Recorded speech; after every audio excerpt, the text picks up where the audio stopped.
ఒక పట్టణంలో ఒక గొరిల్లా ఎండలో నడుచుకుంటూ వెళ్తుంది. గొరిల్లాని చూసి కొందరు అవమానకరంగా నవ్వుతారు. ఆ గొరిల్లా చాలా బాధతో కన్నీళ్లను తుడుచుకుంటుంది. అది ఒక చెప్పుల షాప్ దగ్గర ఆగి, నా దగ్గర డబ్బులుంటే ఇలాంటి చెప్పులు కొనేవాణ్ణి కదా అని బాధపడుతుంది. షాప్ లోపల వెళ్ళి ఓనర్తో ఇలా అంటుంది, సార్, మీరు చాలా అదృష్టవంతులు.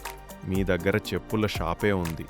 మీరు ఏది కావాలన్నా వేసుకోవచ్చు అని అంటుంది. అయితే ఆ ఓనర్ తన విరిగిన కాళ్ళని గొరిల్లాకు చూపించి, నా దగ్గర డబ్బులు, షాప్ ఉన్నాయి కానీ వేసుకోవడానికి కాళ్ళు లేవు సార్. ఇప్పుడు చెప్పండి ఎవరు అదృష్టవంతులు అని అంటాడు. ఆ ఓనర్ మాటలకి గొరిల్లాకి జ్ఞానోదయమై ఓనర్కి ధన్యవాదములు చెప్పి బయటికి వెళ్తుంది. దేవుడా, నాకు కాళ్ళు చేతులు ఇచ్చినందుకు నీకు చాలా ధన్యవాదములు.